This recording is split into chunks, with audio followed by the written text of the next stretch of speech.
Well, we'd like to say good morning to everyone. We do appreciate your presence with us and your interest in the things that we're studying. We've been out of books for a few weeks now. We can order more. Are there folks in class that don't have a book that would benefit one, two? There may be more. I'll give it to Kimuel and see if he can order. There are a few more for us. You go. Steve's got one. Whichever way. It don't matter. You want? Okay.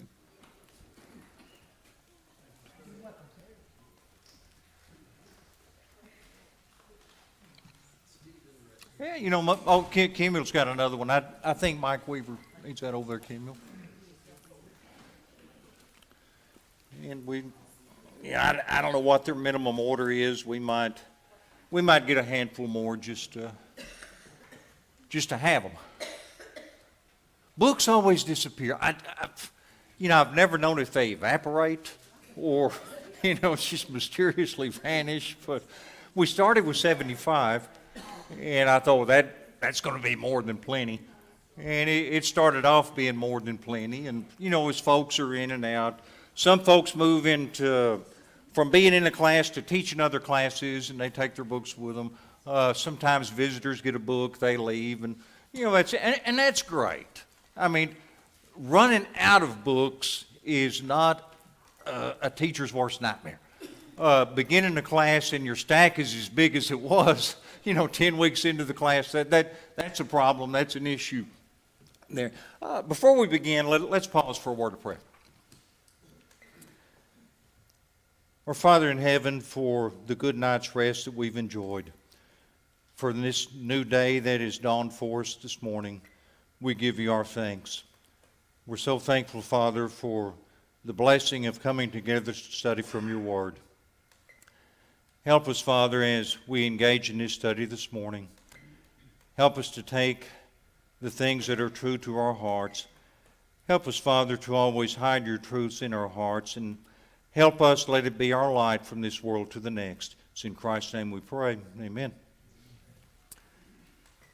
John asked me before class what we were going to study, since we were kind of out of a time for this and a time for that. We'll come up with something. I'm reasonably sure. But before we get back into this, I need to do there just a bit there of cleanup, and I'll put the PowerPoint up in just a couple of minutes. Things that probably need to mention before we get farther into this study. One, I should have mentioned this last week there, and I did not, as we were talking about a time to keep silence there and a time to speak. Many of you have taken the opportunity to speak to me after class, before class, there to tell me how much you appreciate the class and you're enjoying it and you're learning from that, and I appreciate that. A lot of others there have chosen the road of silence. They have chosen not to take a chance on discouraging me by telling me how they feel about the class. Your silence is duly noted and appreciated. There also, keep it up, if you would. Also, as we talked about a time for war, a time for peace, and I told you, and those of you that were in the class, you'd seen that I had used my father's Bible that he carried in Korea, and I almost didn't do that, and I went ahead and did it, and still not being sure whether it was the wisest thing to do or not. It wasn't done for out of any sense of vainglory or pride. It just simply trying to make the point there about war and how it really can be. I should have mentioned that I know there are others of you in here there whose relatives there have served in those wars there, so you understand that. I use that. Our great-grandfather, my mother's grandfather, was a Civil War veteran. there he was, we know this, it's documented, he was actually a prisoner of war in Indiana. Now that's, I'm glad I know that, but really it doesn't mean anything to me. Just because my great-grandfather was a stranger to me. It died long before. I always remember more about that he was married to a Hatfield, of the Hatfields in McCoy's. Now that always stood out more in my mind than being a Civil War. All of you in here that are my age, you had ancestors in the Civil War. I mean, because if you were in the United States, you had those ancestors. The point being, if we have somebody close to us that can give us those horrific details about war, we tend, I think, to have more empathy. We tend to get a better understanding. And then after, of course, last week's class, it had already begun, but the events that continue to unfold this week there with Israel and Gaza, and as we see that played out on television, we get a better understanding there of war. And and we're not talking about the timing of war, the cause of war. Those things are subject to debate. The fact that wars are here and they're here to stay is just a small cog in this wheel that God has created in all of these 14 comparisons. Now, the last thing that I want to talk about, and this came as a result of a question that a brother posed last week. He watched the class on the live stream. And I meant to bring my phone where I could read the actual question. I forgot it, left it at home. But his question was, as it concerned loving your brethren and hating your brethren. And his issue was one, and Dick has read this too. You correct me if I get this wrong. A brother had wronged him, that this brother's actions had been such that this particular brother was not comfortable being around this other brother. Is that close, Dick? Okay. And his question to me and to Dick is that the same as hating your brother? Well, I told him that no, it was not. Let's look at this again just one more time, and we're going to go through it really quick. Look at John 13:35, because that was central to his question there. By this all men will know that you are my disciples, if you have love for one another. Now let's look at these verses again without getting deeply into them. We looked at these last week, the 6 things the Lord hates. And you can see that list there, and the last one being one who stirs up discord among brethren. You who love the Lord hate evil. And I think most of us understand that if you wrong a brother, that's sinful, that's evil, you hate that act. The hate our green beans. We hate traffic. You hear children, saying, I hate you. Well, that's a whole other sermon, John. And I'm going to leave, matter of fact, this whole issue, I'm going to leave it to you or Dick, one, to really give it 45, 60 minutes. I can't do that here. Detest, hatred, loathe, abhor, abominate, despise, execrate, loathing, aversion, abhorrence. Those are all words sometimes I think if we substituted for that word hate, we would probably be less likely to use the word hate. I loathe you, I detest you. We're not going to say that. And I'm going to really, really doubt if there is a person within the sound of my voice that feels that actual hatred, there for somebody else. Now here we're dealing, again specifically there with brethren. Then the thing that get back to the last slide. Yeah, there they are. And we use those 3 verses from 1 John there, chapters 2 and 3. Now, I'm not going to read them. I'll let you look at those while I talk. And having an issue with a brother is certainly never going to be the same as hating that brother. You consider causes there for issues between brethren. Sometimes it's nothing more than a misunderstanding. You know, that happens. There's a misunderstanding. You see brethren avoid each other. Well, that needs to be fixed, you know, if that's all that it is. There are other reasons. Sometimes it's just simply a personality clash. Now, there's nothing sinful about a personality clash. But aren't there folks, I mean, you can keep quiet or you can nod your head any direction you want to. But aren't there some folks you'd rather be around than others? I see some heads going up and down, and there are.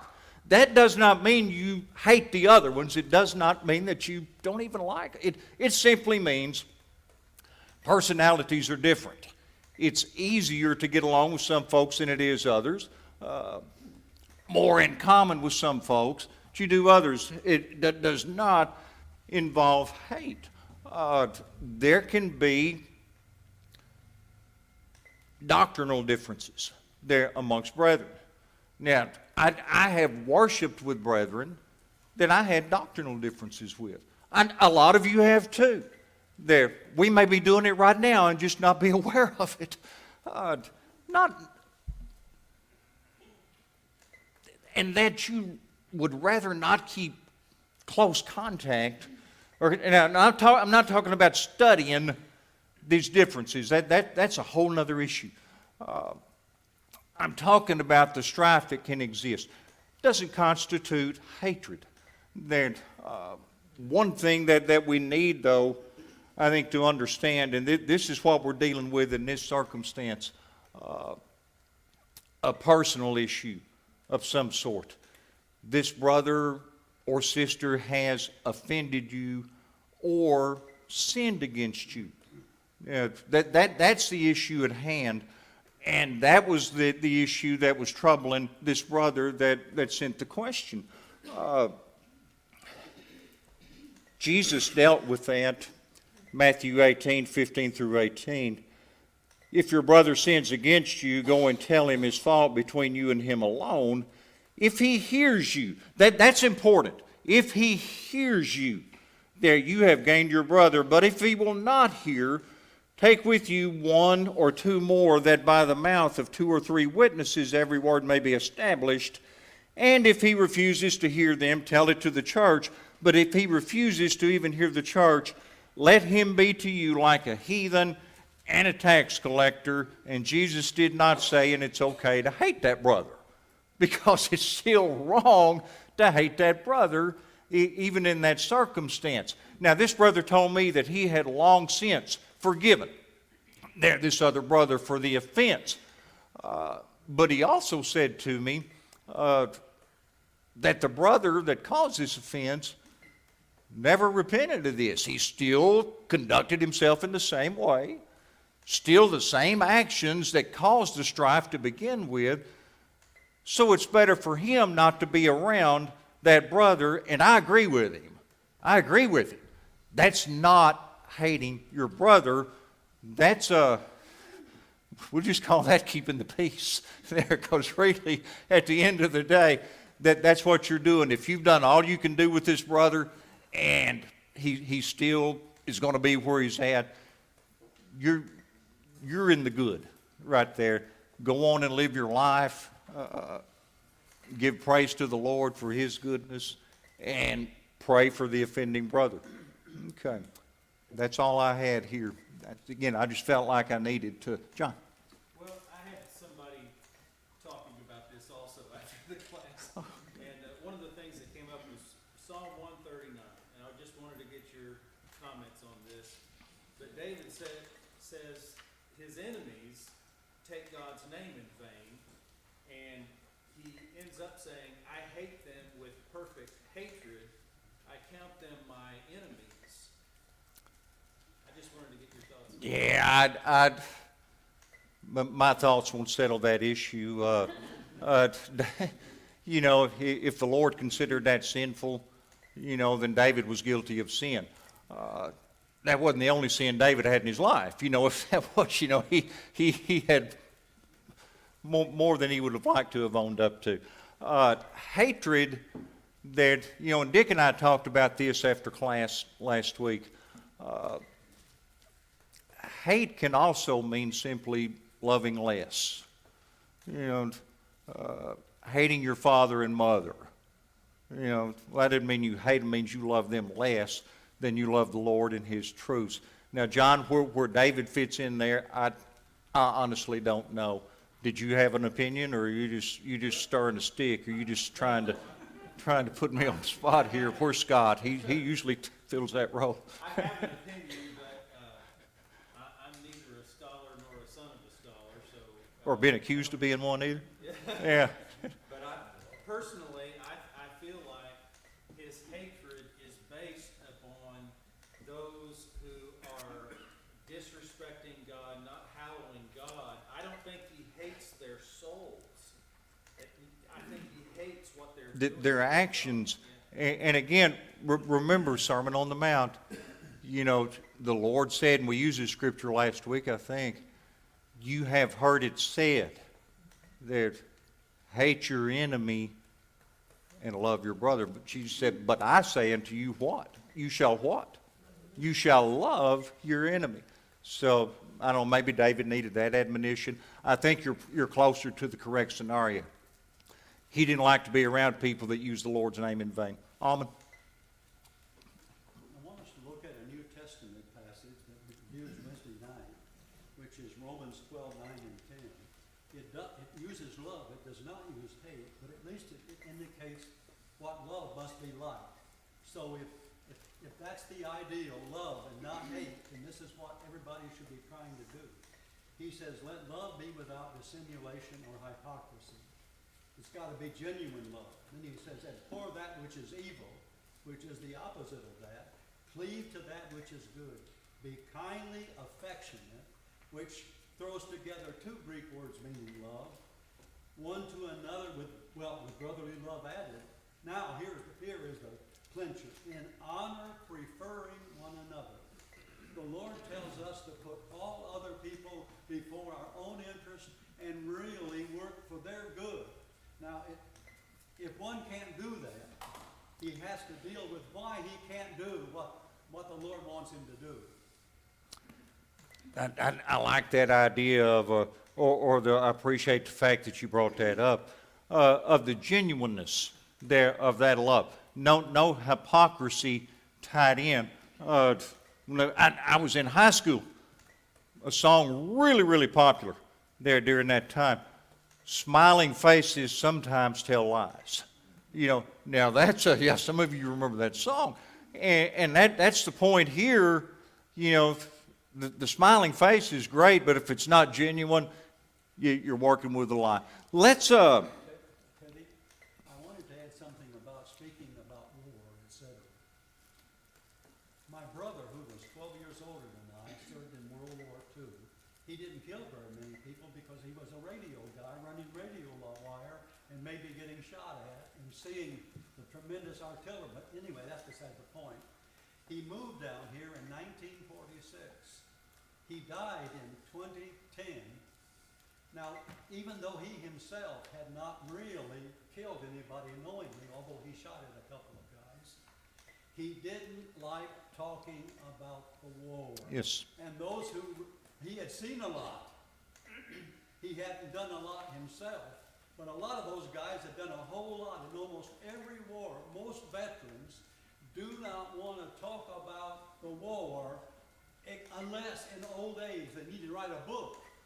I even have a book by a guy written very late who had been in the Revolutionary War. Now I would hazard the guess, right after the war, he wasn't talking about it either. He only later wrote this book because and because he wanted to make money in his old age. Well, so there he you could go. Well, and we may touch on war a bit. I'm sure we will before we're done with this. Well, this microphone just got louder. Is that my fault, or okay? Is it too loud? Okay, well, nobody's saying it is. It's just echoing in my head. Let's look one more time there before we move on, just to refresh our memories of these 14 comparisons after verse 1.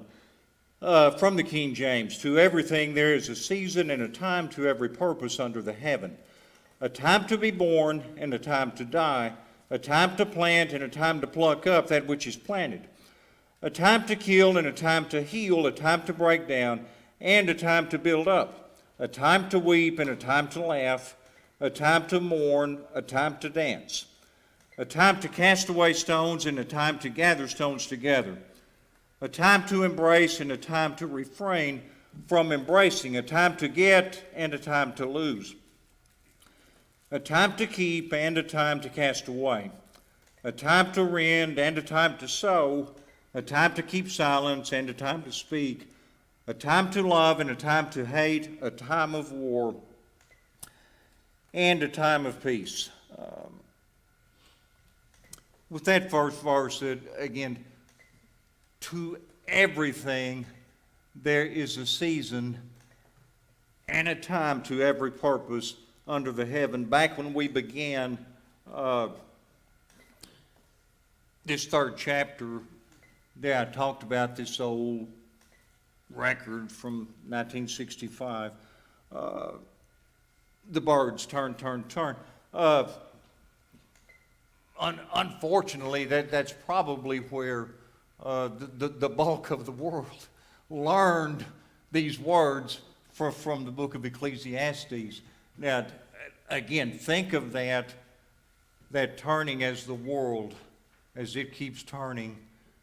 And all of these events that we've been talking about, all these occurrences happen across the whole globe every day. And they're going to keep happening, and even as we speak, they're going on. Now, of those 14, them. And again, now these are going to be subjective questions. Some of them are in your book, some of them are not. Of the 14, which stands out to you as the most obvious? Anybody want to offer one? Okay, now that I think, and Almond, I think everybody's thinking that. I don't, but you're the only one that said it. And it is. I think that if it's not, that should be. They're the most obvious to you. Maybe the one that's the most misunderstood, which would you say?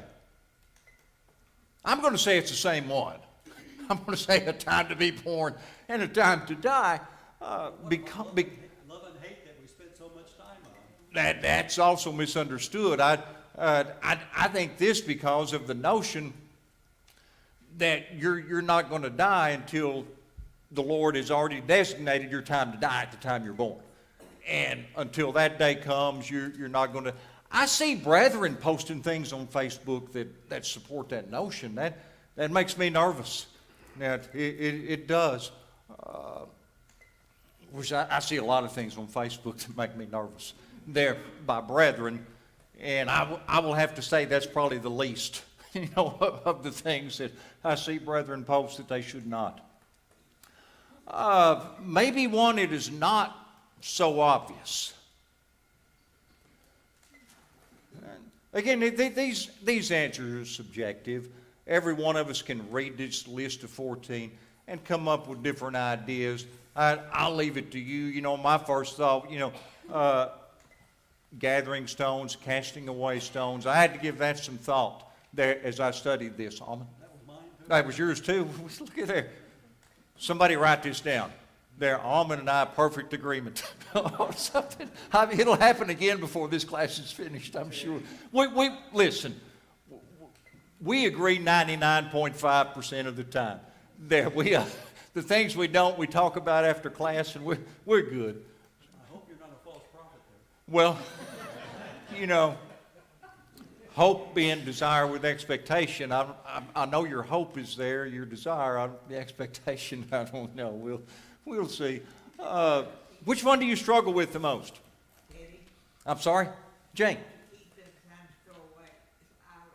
I have a problem with that. Keep throwing away or what you should have. Yeah, you know, we always had, we always had in our shop growing up, that Daddy kept a huge old coffee can, just filled with stuff that wasn't good enough to keep really, but it was too good to throw away. You know, so we kept that. And I can still hear Daddy saying, "One of you boys go get that can." You know, because there's bound to be an old bent nail in it somewhere that we could straighten out and use. You know, my own struggle, to nobody's surprise in this room, a time to keep silent. You know, now I'm standing here being honest. Some of you I know. You got Mike. I have the same one you do. Okay. Mine's the opposite side. A time to speak, that's my problem. You, when you don't speak when you should, or okay, yeah, yes, and that's the other side of that coin. And sometimes those go together. You know, we're talking when we ought to be listening. We're listening when we ought to be talking. Which one do you think people need to be reminded of the most? Yeah, again, this is subjective, but I think it's the same one, that we need to be reminded there's a time we need to keep quiet. You know, remember that's what Elisha told the prophets of Jericho and the prophets of Bethel, you know, as they talked to him about Elijah's impending departure. Yes, I know, keep silent. You know, 2 times that's recorded. 2 Kings 2 and 3 and verse 5, I believe. Dick? Solomon seems to talk a lot about time to die. He talks about death a lot, things leading up to it, about the, in old age in chapter 11 and 12, how things begin to fall apart. Boy, don't they? He does it very poetically. He makes it sound a lot better than it really is. But that seems to be a subject that he dwelt on a lot, about his own death. And You know, part of it, he worried about what was going to happen to his possessions after he died. oh yeah, you know, a time to keep. You know, Solomon was big on the time to keep on it. This is a little side point or another question, but I have just 2 comments here. One is this: it seems to me that some of these obviously overlap. They For do. example, if I really injured myself in my garage, I might hate something. It's the time to throw it away, get rid of it. And then also, some of them are happening all at the same time. I mean, there are only 2 times, the war and peace. So all of these things have to take place during war and peace or during both of them. Yes. And it's interesting, I suppose, here to note that if Solomon was the author here, and again, I believe that he was, this was written during a time of peace. There, just because Israel was at peace until the very end of Solomon's reign, there when the Lord finally had all of Solomon that he wanted because of his idolatry. Okay, appreciate all those comments and questions. So let's kind of sum this up a little. Whether you're talking about human life, animal life, plant life, or whether it's simply inanimate objects, your house, your car, your clothes, that circumstances, situations always are changing. That they're going to change, I think, is a given. The timing for these changes are not always predictable. You hear folks say, well, all things being equal, and then they predict something. You'll hear folks say, if current trends remain the same, then they make a prediction. The problem there, brethren, is that all things are rarely, if ever, equal. Now, think about that. They're just not. Current trends never stay the same. Never. If you're making predictions based on today's trends tomorrow, your projection might have to change. There, because trends change that quickly. Never, ever, ever assume your life is going to always be like it is right now, because it will not. Your life will not stay the same, whether it's through your choices, whether it's through somebody else's choices, whether it's simply time and chance, as Solomon says, happens to all, but it can change your life.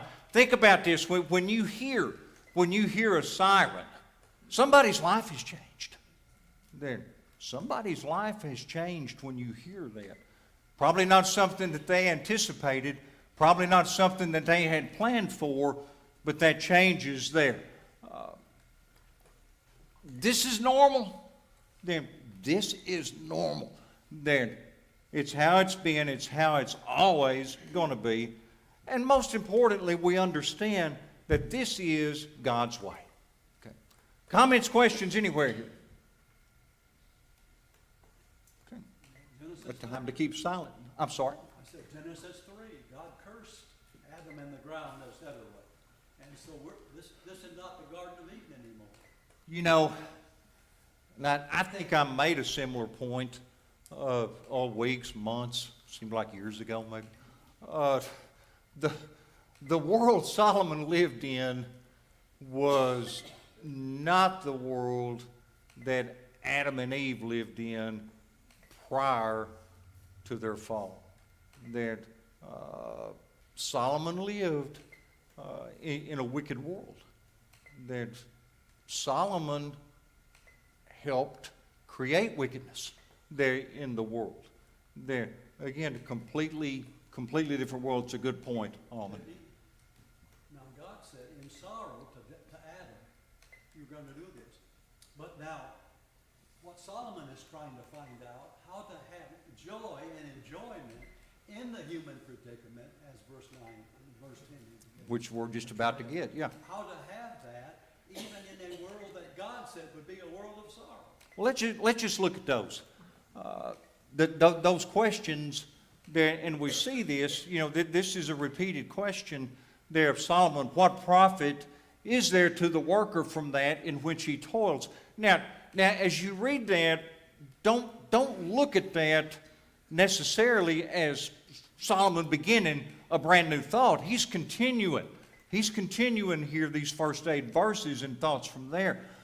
We see those similar thoughts from chapter 1 and chapter 2. What profit has a man from all his labor in which he toils under the sun? For what does a man get in all his labor and in his striving with which he labors under the sun?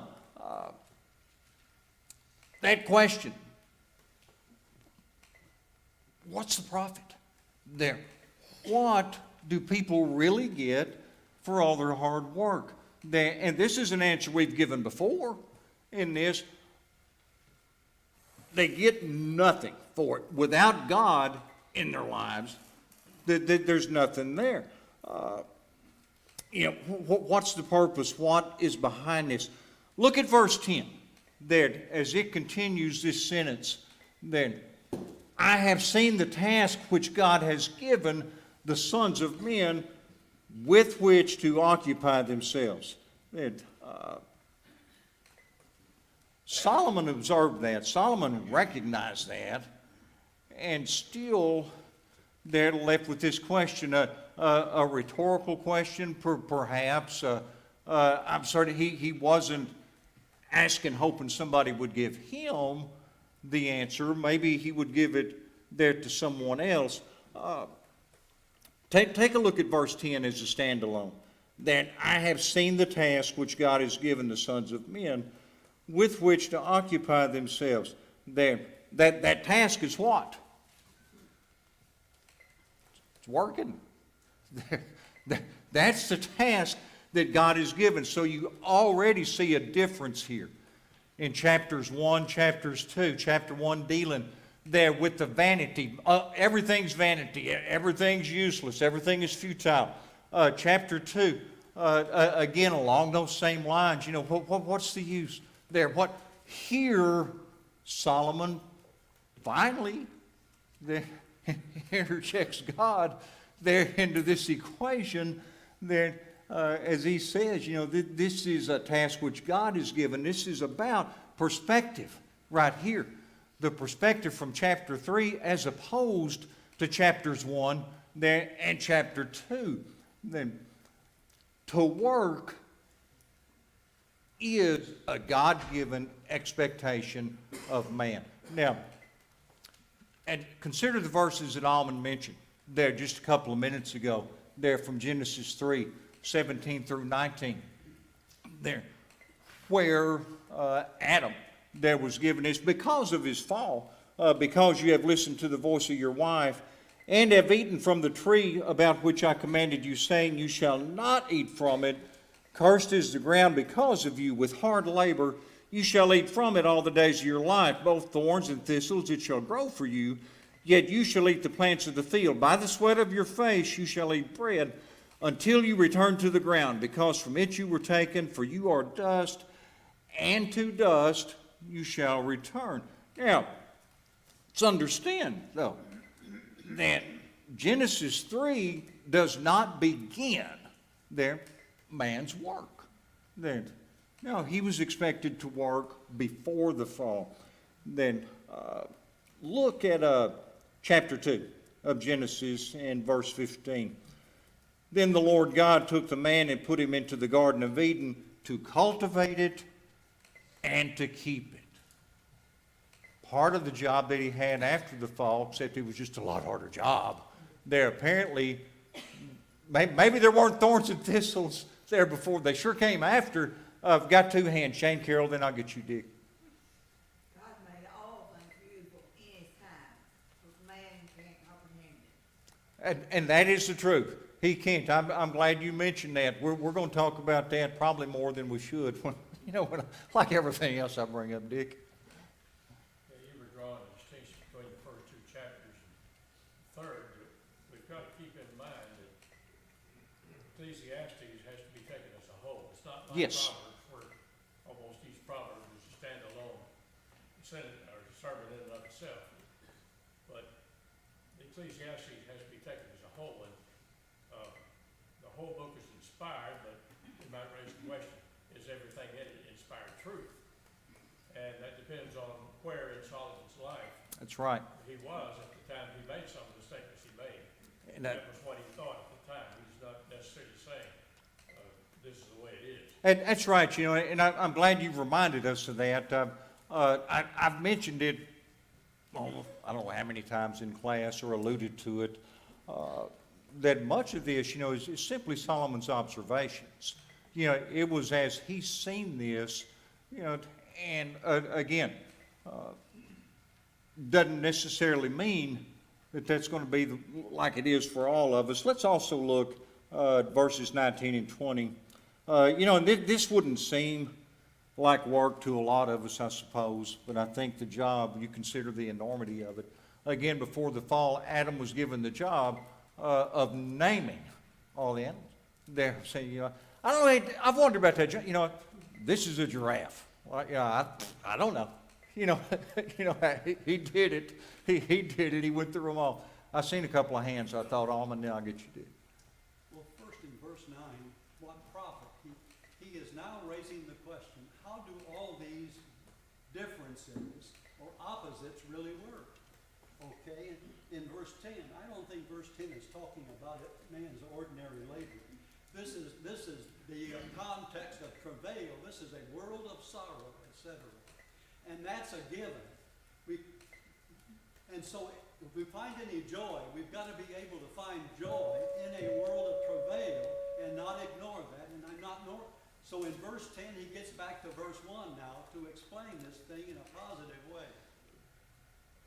A time to every purpose under the heaven includes this God-given task in verse 10. Dick?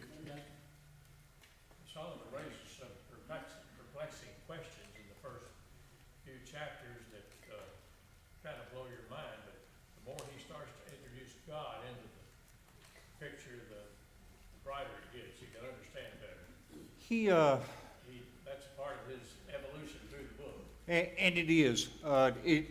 Ecclesiastes is a progression there within. I don't know how much of a period in Solomon's life it covers. Maybe just he's working from what he observed, what he had observed. Again, we'll just go through this hurriedly. Let's look. Go back at least to the idea there of working there as it's used in chapters 1 and 2, and if it's used the same way here. Ephesians 4:28, he who steals must steal no longer, but rather he must labor, performing with his own hands what is good. And consider this, that we had put, God intended, he still intends there for man to be busy. God still intends there for men to work. We have looked at these verses in 2 Thessalonians before. I think everybody in here is familiar with those, particularly you talk, if a man is not willing to work, he should not expect to eat. And let's understand this, and our time is all but gone. To be able to work. Maybe closer, Almond, if it's in context with what you are getting at within this, world we live in with its sin, all its strife, its sorrow. To be able to work through that, to even function in that world is a blessing from God. Yeah. I have talked to a lot, primarily men, that my job-related work, that whatever they did in their lives, they're not able to do it now. Matt, I know you see the same ones. You see the same ones there. So does Travis. So does Kyle. And I'm sure you guys have heard the literal anguish there in these men's voices as they wish, how they wish that they could just do what they used to do, that they were able to work. Now, I promise that don't make as much sense to a young person. Based on my own memory from when I was young. I mean, work? I can't wait, but we don't consider the fact of not being able there to do that work. And at that point, and I've seen men literally in tears, as they were telling me this. We should all, every one of us in here, recognize our blessings from God. There, whatever work you're still able to do, to whatever degree you're still able to be productive in this life, that you're able to function, sometimes even just with your voice, it's a blessing of God. Then.